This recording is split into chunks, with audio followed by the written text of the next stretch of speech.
이장호 감독이 하보만의 약속 제작 계획을 말씀하셨던 게 한 2년쯤 전이고요.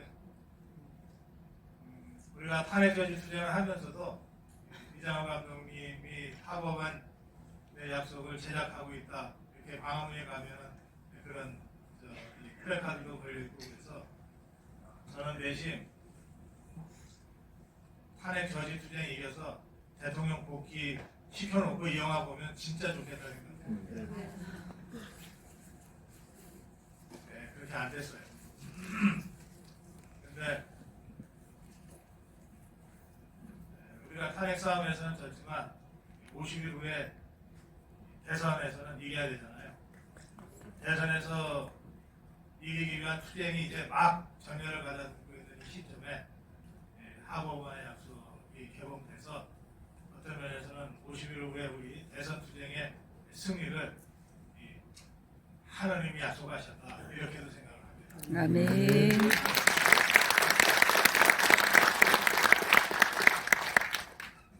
오늘 함께한 자리가 이런 대선 투쟁의 승리를 다짐하는 자리가 됐으면 좋겠다는 말씀을 먼저 드리고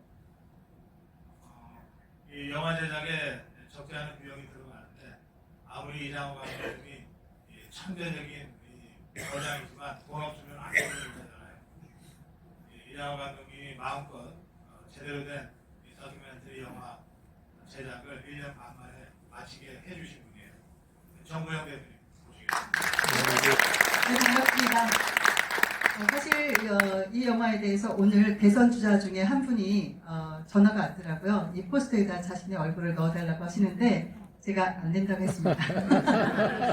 이게 지금 광화문 광장에서 국민 저항을 하고 있는데 국민 저항을 넘어서 국민 심판, 국민 명령을 내릴 수 있는 유일한 2달간의 기간인 것 같습니다. 그래서 저희 요구사항을 받아들이지 않는 이상 그렇게 안 할 겁니다.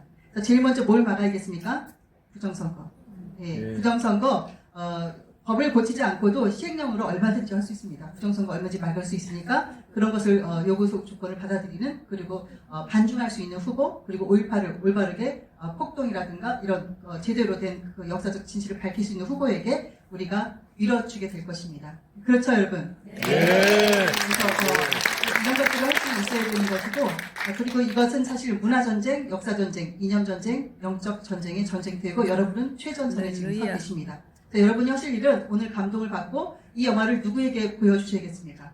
2030 젊은이들 개몽된 한창 개몽된 우리 다음 세대에게 이 영화를 꼭 보여주시고 그리고 그 청년들이 볼 수 있게 후원할 수 있는 이벤트에도 꼭 참여해 주시고요. 그리고 주변에 10명 이상의 분들에게 아니면 30명, 50명 교회 가시면 최소한 30명은 말씀하실 수 있을 거예요. 그래서 단체 관람을 유도해 주시고요. 자기 지역에서 저쪽 사람들은요, 한 명당 100명씩 합니다. 그래서 1000만, 2000만이 나오는 것입니다. 그래서 우리도 이제는 정말 간단한 조직을 가지고 제대로 된 전략을 가지고 400군데 극장을 중심으로 6만 8천 부대의 교회를 다 열어서 우리가 완전하게 6월달까지 이 영화를 끌고 가면은 완전하게 대선을 압승하게 됩니다. 믿습니까? 네. 2천만. 2천만 그렇게 미쳤구나 그러더라고요. 근데 한번 이거 미친 거 아니면 기적이겠죠, 여러분? 예. 하버먼의 약속. 뭔가 있을 것 같습니다. 제가 이 영화를 제가 능력이 있어서 작년 10월 달에 개입을 해가지고 제가 능력이 있어서 이 투자금을 다 모은 게 아니거든요. 한 300분 정도의 정말 기초수급자서부터 장애인 아드님을 주신 분부터 100만원, 100만원, 100만원 이렇게 해서 이게 7억이 되고 8억이 되고 이렇게 했었던 거거든요. 그래서 이것은 정말 하나님의 개입이 되어서 절로 그 개봉 시기까지도 이렇게 원래는 3월 26일 날 개봉이었거든요. 이 시기가 딱 된 게 정말 딱 떨어지는 것 같습니다. 예. 네. 지금까지 상업영화 최고 관객 수가 1600만 정도. 지금 목표를 2000만이라고. 2000만 여러분 함께 만듭시다. 네. 할렐루야. 형이 오늘 재판을 받았습니다. 이제 형사재판 오늘 시작인데요. 그 재판의 혐의가 내란죄입니다. 지금 좌파들이 윤석열 대통령을 내란죄로 누명씌워서 일단 대통령 자리에서 끌어내리고 그 다음에 감옥에 가두겠다고 지금 밀어붙이고 있는 중인데 지금 돌이켜 생각해보면 넉 달 반 전에 윤석열 대통령이 자신의 모든 것, 대통령직, 정치 생명, 그리고 실질적으로 생물학적인 생명까지 내란 수개로 인정이 되는 사형 또는 무기거든요. 다른 형량이 없어요. 그러니까 정말 자기 목숨까지 내던지면서 123 개헌을 선포했는데 그 123 개헌 선포의 가장 핵심적인 이유 하나만 얘기하자 그러면 반국가 세력 척결, 부정선거 세력 포함해서 반국가 세력 척결이 윤석열 대통령이 모든 걸 걸고 국민들한테 알리고자 했던 개헌의 목적이에요. 그런데 그 반국가 세력과의 투쟁이라는 관점에서 우리 한국 현대사를 보면 이승만 대통령 그리고 박정희 대통령을 생각하지 않을 수 없습니다. 이승만 대통령의 건국은 반국가 세력과의 투쟁에 승리함으로써 비로소 강해요. 절대적으로 불리한 정치 지형에서, 절대적으로 불리한 이념 지형에서 반국가 세력, 김일성, 박헌영 세력과 목숨을 건 투쟁에서 이김으로써 비로소 대한민국이라는 국가를 건립했어요. 그 대한민국 국가가 건립된 지 2년이 되지 않아서 김일성, 박헌영이가 스탈린, 마오쩌둥의 지원을 받아서 전면 남침을 해서 3년간 전쟁을 치렀습니다. 거기서 우리 다 죽다 살았어요. 낙동강 이남 대구 부산 빼놓고 다 뺏겼잖아요. 그걸 다시 역전시켜 내므로써 지금의 대한민국이 가능했던 거예요.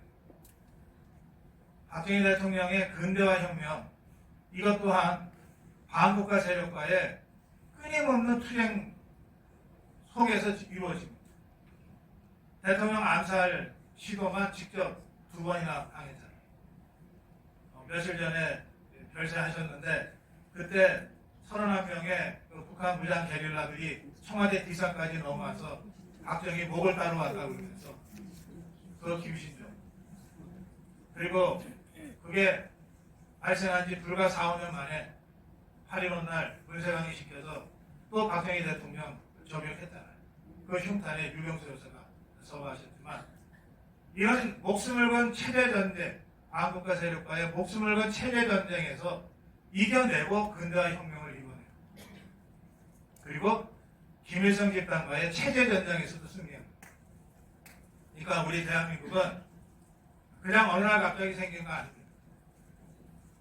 이승만 대통령의 목숨을 건 체제전쟁의 승리, 박정희 대통령의 목숨을 건 체제전쟁의 승리 기반 위에 있는 거예요.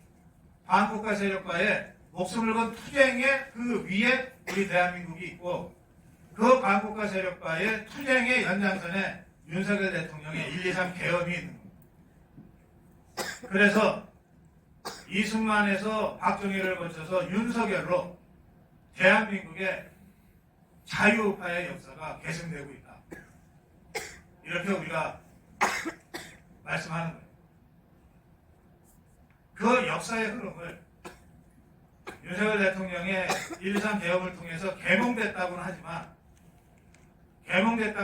2030 세대가 이승만 대통령의 건국, 박정희 대통령의 근대화 혁명, 그 과정이 얼마나 험난한 반국가 세력과의 투쟁이었는지에 대해서는 그 역사적 현실을 제대로 알지 못해요. 그냥 책으로, 영화로, 그것도 좌파들이 잔뜩 왜곡하고 윤색해 놓은 잘못된 역사 소설, 잘못된 영화로 잘못 알고 있었던 거예요.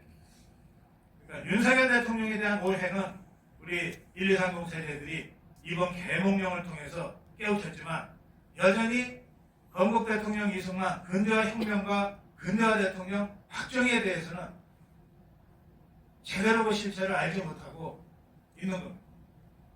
그런 면에서 이 하보만의 양심은 이장호 감독님의 정말 필생의 역작이고 이장호 감독님 스스로 고백하듯이 나도 개몽됐다는 거예요. 그러면서 만들어낸 정말 피와 눈물로 만들어낸 이런 영화입니다.